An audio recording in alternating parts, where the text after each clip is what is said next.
నమస్కారం V3 news కు స్వాగతం. లక్ష్యం సమాజహితం. ముందుగా ముఖ్యాంశాలు. వేగంగా విస్తరిస్తున్న రుతుపవనాలు. తెలంగాణ, కర్ణాటక, గోవాలో IMD రెడ్ అలర్ట్.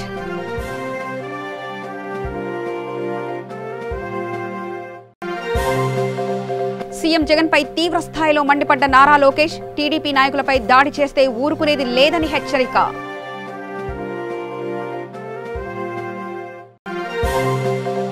విజయవాడ నూతన సిపిగా బి శ్రీనివాసులు బాధ్యతల స్వీకరణ. శాంతి భద్రతల రక్షణకు కృషి చేస్తానన్న సిపి.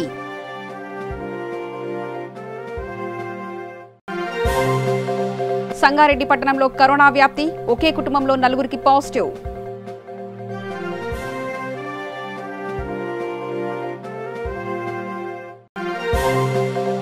పశ్చిమ గోదావరి జిల్లాలో ఉద్రిక్తత.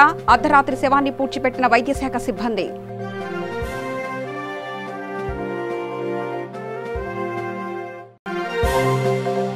రాజన్న సిరిసిల్ల జిల్లాలో ఉపాధి హామీ కూలీలపై తేనెటీగల దాడి. 10 మందికి పైగా గాయాలు, 1 మృతి. ఇక వివరాల్లోకి వెళ్తే రుతుపవనాలు వేగంగా విస్తరిస్తున్నాయి. తెలంగాణ, కర్ణాటక, గోవాలో భారీ నుంచి అతి భారీగా వర్షాలు కురిసే అవకాశం ఉందని వాతావరణ శాఖ తెలిపింది. ఈ 3 రాష్ట్రాలకు IMD రెడ్ అలర్ట్ జారీ చేసింది. ఏపీ, మేఘాలయ, ఛత్తీస్గఢ్, ఒడిశాలో మోస్తారుగా వర్షాలు కురిసే అవకాశం ఉంది. అటు రుతుపవనాల ప్రభావంతో తమిళనాడులోని పలు జిల్లాల్లో మోస్తారు నుంచి భారీ వర్షాలు కురుస్తాయని చెన్నై వాతావరణ శాఖ అధికారులు తెలిపారు. టీడీపీ నాయకులపై దాడి చేస్తే ఊరుకునేది లేదని ప్రభుత్వాన్ని నారా లోకేష్ హెచ్చరించారు. జేసీ కుటుంబ సభ్యులను లోకేష్ పరామర్శించారు. అనంతరం ఆయన మీడియాతో మాట్లాడుతూ సీఎం జగన్ పై మండిపడ్డారు. రాష్ట్రంలో రాజారెడ్డి రాజ్యాంగం అమల్లో ఉందని పేర్కొన్నారు. జేసీ ప్రభాకర్ రెడ్డి జగన్లా దేశాన్ని దోచుకోలేదన్నారు. దొంగ కేసులు పెడితే భయపడేది లేదని చెప్పారు. జగన్ మమ్మల్ని ఏం చేయలేరన్నారు. ఇలాంటి రాజకీయాలు తమిళనాడులో చూస్తున్నామని గుర్తు చేశారు. జేసీ కుటుంబానికి ట్రావెల్స్ వ్యాపారం కొత్త కాదని తెలిపారు. 16 నెలలు చిప్పకూడు తిన్న జగన్ ఏపీ ప్రజలందరితో చిప్పకూడు తినిపించాలనుకుంటున్నాడని ఆగ్రహం వ్యక్తం చేశాడు. విజయవాడ నూతన సిపిగా బి శ్రీనివాసులు బాధ్యతలు స్వీకరించారు. ఈ సందర్భంగా ఆయన మాట్లాడుతూ గత 4 నెలలుగా విజయవాడ అడిషనల్ సిపిగా పనిచేస్తున్నానన్నారు. గతంలో 15 నెలలు విజయవాడ సిపిగా పనిచేశానని గుర్తు చేశారు. గత అనుభవాన్ని దృష్టిలో ఉంచుకొని పనిచేస్తానని శ్రీనివాసులు తెలిపారు. నాకు మరో అవకాశం ఇచ్చిన ప్రభుత్వానికి, పోలీస్ శాఖకు కృతజ్ఞతలు తెలిపారు.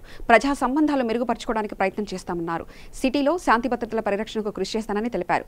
టెక్నాలజీని పూర్తిగా వాడుకొని క్రిమినల్స్ ని అరికడతామన్నారు. నగరంలో నేర ప్రవృత్తి కలిగిన వారిపై కఠిన చర్యలు తీసుకుంటామని శ్రీనివాసులు తెలిపారు. అవకాశం ఇచ్చినటువంటి ప్రభుత్వానికి, పోలీస్ శాఖకు నేను కృతజ్ఞతలు తెలియజేసుకుంటాను. తర్వాత నేను ముఖ్యంగా అనుకుంటుంది ఏంటంటే పోలీసులు ప్రజలకు చేరువవ్వాలి, పోలీస్ స్టేషన్లో రెస్పాన్స్ పెంచాలి, ప్రజలకి ఎంతవరకు వీలైతే అంత తొందరగా ప్రతిగతంగా న్యాయం జరిగేటట్లు ప్రయత్నం చేయాలి. ఇది ప్రయారిటీ. దానికి బేసిక్ పాలసీ ఇంప్రూవ్ చేయడానికి ప్రయత్నం చేస్తాను. ఒకసారి బేసిక్ పాలసీ ఇంప్రూవ్ అయితే ఆటోమేటిక్గా క్రిమినల్స్ మీద, రౌడీల మీద, యాంటీ సోషల్ యాక్టివిటీస్ చేసే వాళ్ళ మీద ప్రెజర్ పెరుగుతుంది. నేను గత 4 నెలలుగా పనిచేస్తున్నాను. విజయవాడ పోలీస్ క్వార్టర్స్లో చూశాను. అంతకుముందు సిపిగా కూడా 15 నెలలు 6 years బ్యాక్ పనిచేయడం జరిగింది. ఇక్కడే నా సెకండ్ పోస్ట్ ఏసీపీ వెస్ట్గా విజయవాడలో పనిచేశాను. కాబట్టి సిటీ గురించి నాకు కొంత అవగాహన ఉంది. ఆ అవగాహనని, అనుభవాన్ని తీసుకొని పోలీసింగ్ ఏ విధంగా ఇంప్రూవ్ చేయాలని ప్రయత్నం చేస్తాను. ఎందుకంటే ముఖ్యంగా నాకు మరొకసారి విజయవాడ కమిషనర్ పోలీస్గా పనిచేయడానికి అవకాశం ఇచ్చినటువంటి ప్రభుత్వానికి, పోలీస్ శాఖకు నేను కృతజ్ఞతలు తెలియజేసుకుంటున్నాను. తర్వాత నేను ముఖ్యంగా అనుకుంటుంది ఏంటంటే పోలీసులు ప్రజలకు చేరువవ్వాలి, పోలీస్ స్టేషన్లో రెస్పాన్స్ పెంచాలి, ప్రజలకి ఎంతవరకు వీలైతే అంత తొందరగా ప్రతిగతంగా న్యాయం జరిగేటట్లు ప్రయత్నం చేయాలి. ఇది ప్రయారిటీ. దానికి బేసిక్ పాలసీ ఇంప్రూవ్ చేయడానికి ప్రయత్నం చేస్తాను. ఒకసారి బేసిక్ పాలసీ ఇంప్రూవ్ అయితే ఆటోమేటిక్గా క్రిమినల్స్ మీద, రౌడీల మీద, యాంటీ సోషల్ యాక్టివిటీస్ చేసే వాళ్ళ మీద నజర్ పెరుగుతుంది. కాబట్టి తప్పకుండా సిటీలో స్పెషల్ బ్రాంచ్ని స్ట్రెంథెన్ చేయటం, శాంతి భద్రతల పరీక్షల్లో గట్టిగా ఉద్యోగం చేసే ప్రయత్నం చేస్తాను. ఇంకా కొంచెం స్టాఫ్ గురించి వాళ్ళందరి గురించి కూడా అవగాహన తెచ్చుకోవాల్సిన అవసరం ఉంది. అన్నీ తెచ్చుకున్నాక ప్రజలకు మరింత చేరువయ్యేటట్లు పోలీసింగ్ అందించడానికి ప్రయత్నం చేస్తాం. అదే రకంగా టెక్నాలజీ కూడా పూర్తిగా వాడుకొని క్రిమినల్స్ని కంట్రోల్ చేయడానికి ప్రయత్నం చేస్తాం. సంగారెడ్డి పట్టణంలో 33వ వార్డు రెవెన్యూ కాలనీ పరిధిలో ఒకే కుటుంబంలో 4గురికి కరోనా సోకడం స్థానికంగా కలకలం సృష్టిస్తుంది. దీంతో అప్రమత్తమైన అధికార యంత్రాంగం ఫైర్ ఇంజిన్ సహాయంతో మున్సిపల్ సిబ్బందితో సోడియం హైపోక్లోరైడ్ రసాయనాన్ని పిచికారీ చేయించారు. విధి నిర్వహణలో ఉన్న ఓ కానిస్టేబుల్కు కరోనా సోకిందని, అతని నుండి కుటుంబీకులకు కరోనా వ్యాప్తి చెందిందని కౌన్సిలర్ నాగరాజు తెలిపారు. కాగా వైరస్ వ్యాప్తి చెందకుండా అన్ని చర్యలు తీసుకున్నామని, ప్రజలు ప్రభుత్వ నిబంధనలు పాటించాలని సూచించారు.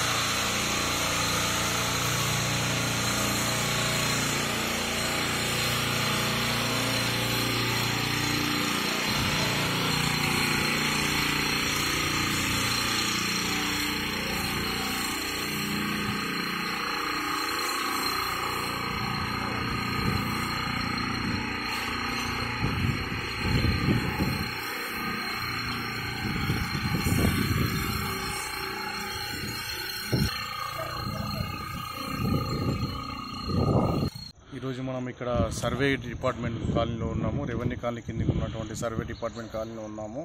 ఇక్కడ ఉద్యోగ నిర్వహణ భాగంగా దశరథ్ గారు అనే హెడ్ కానిస్టేబుల్కి రావడం జరిగింది. మరి వాళ్ళ ఫ్యామిలీలో ఉన్నటువంటి ముగ్గురు పిల్లలు వాళ్ళ వైఫ్ కూడా అటాక్ కావడం జరిగింది. కాబట్టి ఈ సర్వే కాలనీ మరియు రెవెన్యూ కాలనీ ఉన్నటువంటి ఎవరు కూడా అధైర్యపడకుండా మనం వాంఛ కోల్పోకుండా ఉండగలరు. ఎందుకంటే ఖచ్చితమైన అటువంటి అప్రమత్తంగా ఉండి మనం భౌతిక దూరం పాటించి ఇంట్లోనే ఉండాలని చెప్పి నేను కోరుకుంటున్నాను. ఎందుకంటే రాష్ట్ర ప్రభుత్వము మరియు కేంద్ర ప్రభుత్వం చాలా సూచనలు చేస్తున్నది. అయినప్పటికీ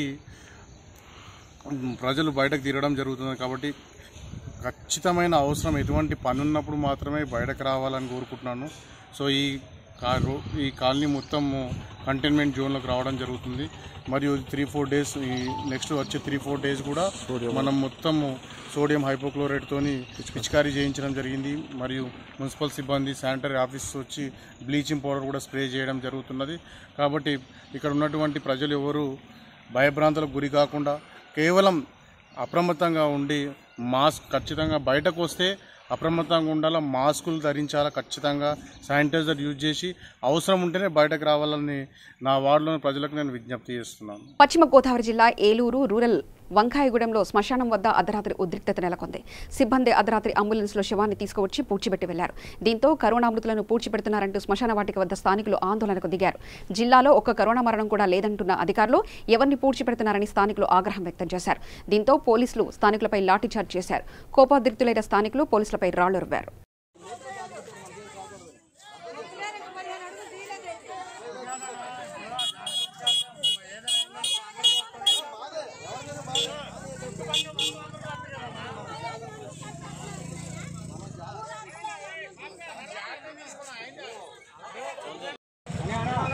అర్జెంట్ పంపించు నా మాటనా. ఇదేదో పెద్ద ఇదేం కాదు, ఒక్కటే బాడీ నిన్నది ఇప్పుడు నేనే చచ్చిపోతాను ఇక్కడ. నాకు పాపనట్రా అండి, చాలా తప్పది, చాలా తప్పు.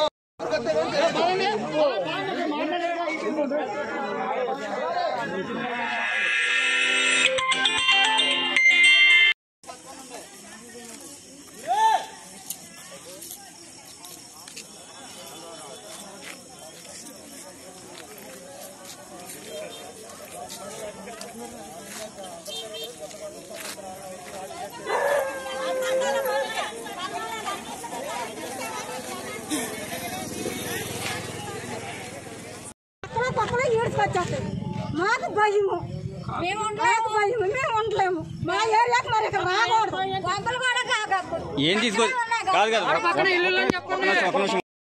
ఇప్పుడు ఎక్కడి నుంచో కేసులు తెచ్చి ఇక్కడ శ్మశానంలో పూర్తి చేస్తున్నారు. మా కుక్కలు నక్కలు ఉన్నాయి దగ్గరలో. శ్మశానాలు గోడ కానుకొని మా ఇల్లు చిన్న పిల్లలు తెల్లారితే ఇటే వచ్చి ఆడుకుంటారు. మాకు బాత్రూమ్లు కూడా లేవు. చాలా మంది శ్మశానంలోకి రావాలి. మా పరిస్థితి ఏంటి?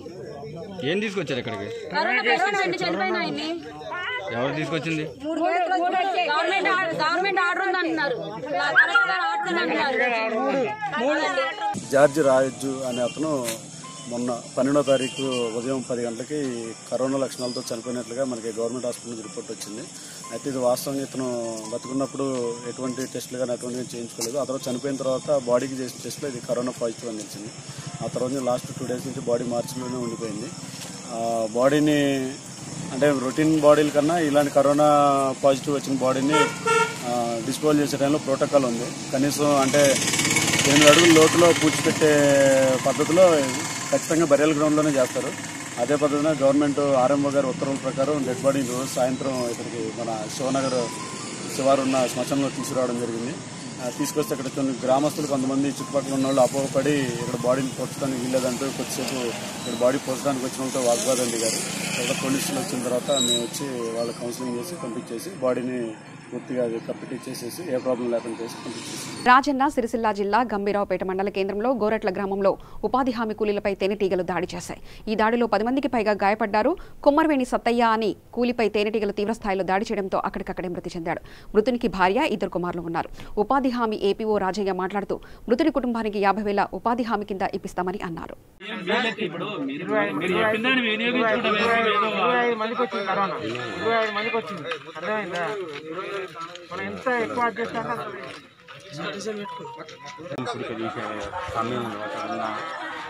హెచ్చరికలు కుట్టడం వలన ఒక 4-5 ఇచ్చి అందరూ పారిపోవడం జరిగింది. అట్లనే ఇంకొచ్చి ఒక మనిషి కూడా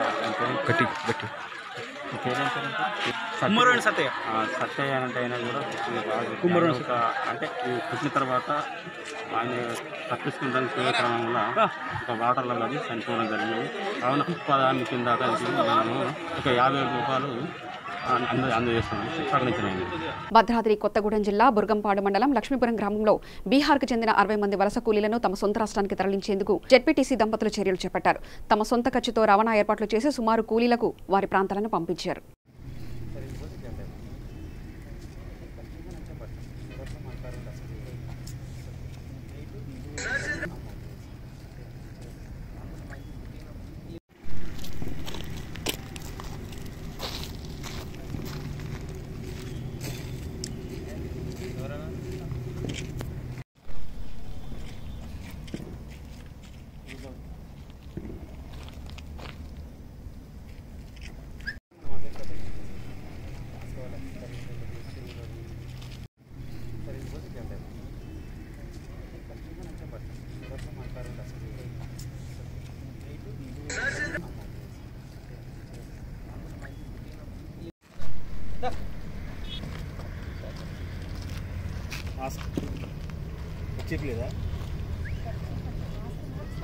జనగామ జిల్లా బచ్చన్నపేట మండలం కొన్నె గ్రామంలో కృష్ణ అనే వ్యక్తి ట్రంప్కి విపరీతమైన వీరాభిమాని.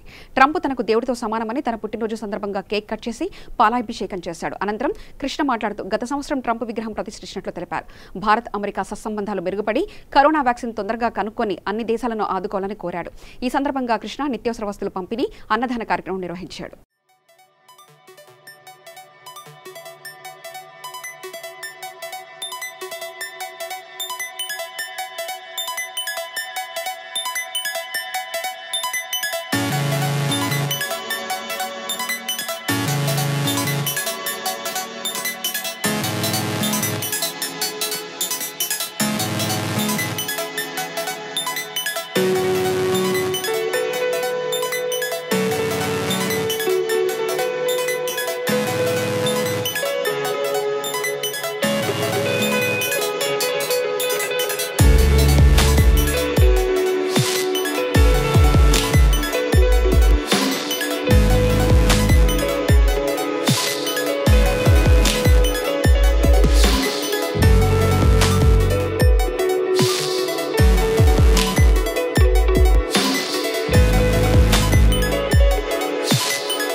కరీంనగర్ జిల్లా జమ్మికుంట పట్టణంలో భారతీయ జనతా పార్టీ రాష్ట్ర అధ్యక్షులు బండి సంజయ్ కుమార్ పిలుపు మేరకు ఆత్మనిర్భర్ భారత్ కార్యక్రమం నిర్వహించారు.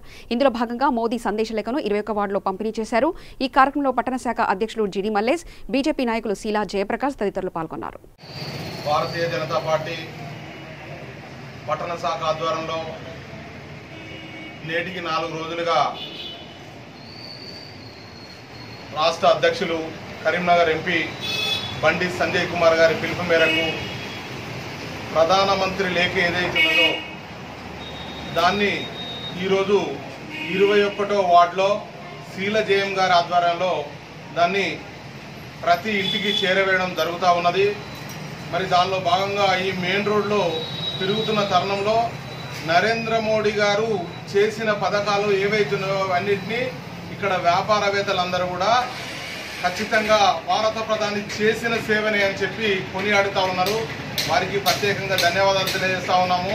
మరి ఇప్పటి వరకు నరేంద్ర మోడీ గారు పెట్టిన వివిధ పథకాలు ఏవైతున్నాయో అవన్నీ కూడా ప్రజలకు చేరవేసే విధంగా 30 వార్డులలో 39 బూతులలో మా కార్యకర్తలు, నాయకులు, బూత్ అధ్యక్షులు అందరూ కూడా గత 4 రోజులుగా కష్టించి శ్రమతో ప్రతి వార్డులోకి వెళ్ళి కరోనా ఉన్న టైం అయినా మంచిదే, ఇద్దరికి ఎక్కువ పోవద్దని రాష్ట్ర అధ్యక్షుల వారు సూచన ఏదైతున్నదో దాన్ని తూచా తప్పకుండా పాటిస్తూ వార్డుకు ఇద్దరు వ్యక్తులు, అదేవిధంగా బూతులలో కూడా ఇద్దరు వ్యక్తులుగా వెళ్ళి ప్రజలకు నరేంద్ర మోడీ గారు ఇచ్చిన లేఖ విధానం ఏది, మరి అభివృద్ధి పథకాలేవి, మన ఇప్పటి వరకు ఏ పథకాలు అయితే పెట్టినామో వాటిని అన్నింటినీ కూడా ప్రత్యేకంగా క్షుణ్ణంగా వివరించి చెప్పడం జరుగుతూ ఉన్నది. మరి భారత ప్రధాని గారు ఇప్పటి వరకు భారతదేశానికి అప్పుడు 5 సంవత్సరాలు ప్రధానిగా గత పాలన చేసిర్రు, ఆ పాలనలో విజయం సాధించారు. అదేవిధంగా ఇప్పుడు సంవత్సరం పూర్తి చేసుకున్న సందర్భంగా వారు ఏ పథకాలు అయితే పెట్టిరో వివిధ రాష్ట్రాలన్నిటి కూడా ఈ పథకాలు వర్తిస్తూ ఉన్నాయి. మరి మనకు ఇప్పటి వరకు చూసినట్టు ఏదంటే భారతదేశంలో మచ్చలేని వ్యక్తిగా, ఒక్క అవినీతి కూడా చేయని వ్యక్తిగా నరేంద్ర మోడీ గారికి వివిధ దేశాల ప్రశంసలు కూడా రావడం జరిగినది. మరి ఇప్పటి వరకు ఈ లాక్డౌన్ పీరియడ్ ఏదైతున్నదో అందరిని కూడా నరేంద్ర మోడీ గారు సమన్వయపరుస్తూ వివిధ రాష్ట్రాల ముఖ్యమంత్రులతో మాట్లాడుతూ కరోనా మహమ్మారి ఏదైతున్నదో ఖచ్చితంగా తరిమి వేయడంలో భారత్ ప్రజలు, భారత్కు సంబంధించిన వివిధ రాష్ట్రాల ముఖ్యమంత్రులు అందరూ కూడా ఆదర్శంగా నిలవాలని చెప్పి సూచనలు చేస్తూ ఉన్నారు. మరి దానిలో భాగంగానే మనకు వివిధ దేశాలలో ఇప్పటి వరకు ఎంత నష్టం జరిగింది, భారతదేశంలో ఇప్పటి వరకు ఎంత నష్టం జరిగింది అనేది మనము ఖచ్చితంగా చూస్తూ ఉన్నాం. మరి భారత ప్రధాని గారికి శిరస్సు వంచి నమస్కరిస్తూ తెలియజేయనదేమనగా భారత ప్రజల శ్రేయస్సు కోసమే మీరు పనిచేస్తున్నారు కాబట్టి ఖచ్చితంగా మీ అడుగుజాడలలో ఈ తెలంగాణ రాష్ట్రంలో ఉన్న బండి సంజయ్ అన్న గారి పిలుపు మేరకు మేమందరం కూడా ఆ విధంగా ముందుకు వెళ్తామని చెప్పి సందర్భంగా తెలియజేస్తాం. సంగారెడ్డి జిల్లా నారాయణఖేడ్లో అనుమానాస్పదంగా ఓ వ్యక్తి మృతి చెందాడు.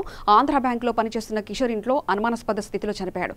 సమాచారం అందుకున్న పోలీసులు మృతదేహాన్ని పోస్టుమార్టం నిమిత్తం ఆసుపత్రికి తరలించారు.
జగిత్యాల జిల్లా కోడిమ్యాల మండలంలోని విన్నర్స్ పాఠశాలలో శ్రీ కోటి కళింగరాజు గురూజీ చేతుల మీదుగా యోగా శిక్షణ తరగతులను ప్రారంభించారు. ఈ సందర్భంగా గురూజీ మాట్లాడుతూ నేటి నుంచి 11 రోజులు జరిగే ఈ శిక్షణ తరగతుల్లో 15 సంవత్సరాల నుంచి ఎవరైనా పాల్గొనవచ్చని తెలిపారు.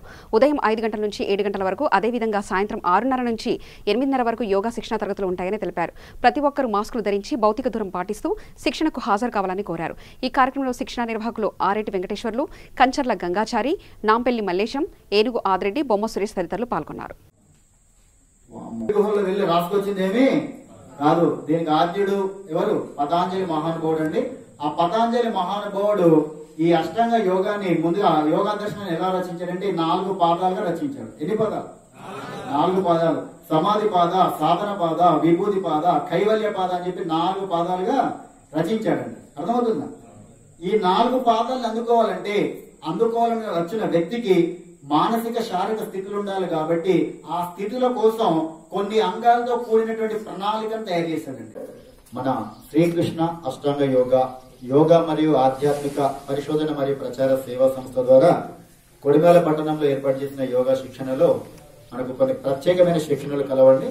ఇక్కడ మీకు ఫిజికల్ ఎక్సర్సైజ్ నేర్పిస్తాం, తర్వాత బ్రీతింగ్ ఎక్సర్సైజ్ నేర్పిస్తాం. బ్రీతింగ్ ఎక్సర్సైజ్ అంటే మనకు సైనస్, ఆస్తమా, టాన్సిల్స్ అలాంటివి, తర్వాత బ్రోంకిటిస్ అలాంటివి రాకుండా ఉండేటివి, తర్వాత షుగర్ తగ్గేది, పొట్ట తగ్గేది, ముఖంలో కళ పెరిగేది, పాజిటివ్ ఎనర్జీ పెరిగేటటువంటి బ్రీతింగ్స్, తర్వాత మైగ్రేన్ తలనొప్పి తొలగించేటటువంటి బ్రీతింగ్స్, తర్వాత మనకు సెల్ ఫోన్ ఎక్కువగా వాడుతూ ఉంటాం, రేడియేషన్ గురవుతూ ఉంటాం, ఆ రేడియేషన్ కి గురి కాకుండా ఉండేటువంటి బ్రీతింగ్స్, మెమొరీ పవర్ పెరిగేటటువంటి బ్రీతింగ్స్, థైరాయిడ్ సమస్యలు ఈ రోజుల్లో ఎక్కువ మందిని బాధిస్తా ఉన్నాయి. ఆ థైరాయిడ్ సమస్యలు రాకుండా ఉండేటటువంటి బ్రీతింగ్స్ కూడా చక్కగా నేర్పిస్తాం. తర్వాత ప్రత్యేక ఆసనాలు నేర్పిస్తాం. దాదాపు 44 నుంచి 48 రకాల ఆసనాలు నేర్పించడం జరుగుతూ ఉంటది. అవి నిలబడి చేసే ఆసనాలు కొన్ని, వెళ్ళకిలా పడుకొని చేసే ఆసనాలు, బోర్లా పడుకొని చేసే ఆసనాలు, కూర్చొని చేసే ఆసనాలు ఉంటాయి. అవి 44 నుంచి 48 రకాల ఆసనాలు ఉంటాయి. అన్ని అనారోగ్య సమస్యలకు ఈ ఆసనాల్లో పరిష్కారం ఉంటుంది. మీకు బీపీ, షుగర్, పొట్ట, సయాటికా అట్లా చెప్పలేని సమస్యలు ఎన్నున్నా గానీ ఈ ఆసనాల ద్వారా చక్కటి పరిష్కార మార్గం పొందొచ్చు. తర్వాత సూర్య నమస్కారాలు నేర్పించడం జరుగుతూ ఉంటది. సూర్య నమస్కారాలు మామూలుగా మనం సాధన చేసేవారు కొందరు ఉంటారు, అందులో బ్రీతింగ్ అనేది యాడ్ అవ్వదు.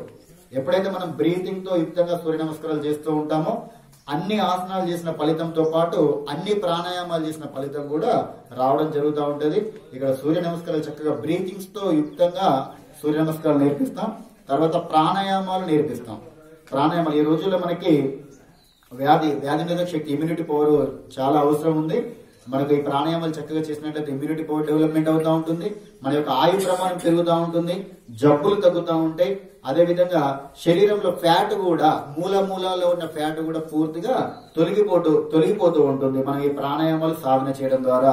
తర్వాత పోషకాహారం అంటే చక్కటి అమృతాహారం అందివ్వడం జరుగుతుంది. 17 నుంచి 20-22 రకాల అమృతాహారం అందిస్తాం. చక్కటి ఆహారం, అమృతంతో సమానమైన ఆహారం అందిస్తాం.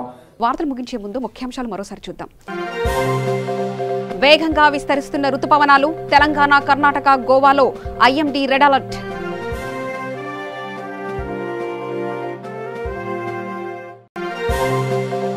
సీఎం జగన్ పై తీవ్ర స్థాయిలో మండిపడ్డ నారా లోకేష్, టీడీపీ నాయకులపై దాడి చేస్తే ఊరుకునేది లేదని హెచ్చరిక.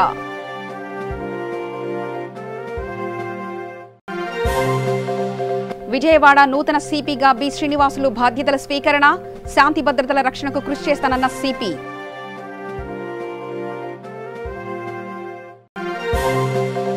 సంగారెడ్డి పట్టణంలో కరోనా వ్యాప్తి, ఒకే కుటుంబంలో 4 పాజిటివ్.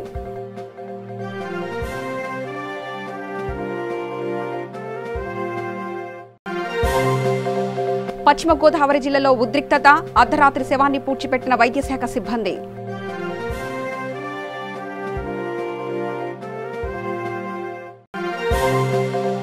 రాజన్న సిరిసిల్ల జిల్లాలో ఉపాధి హామీ కూలీలపై తేనెటీగల దాడి, 10 మందికి పైగా గాయాలు, 1 మృతి. మరింత సమగ్ర సమాచారానికి చూస్తూనే ఉండండి V3 న్యూస్. లక్ష్యం సమాజహితం.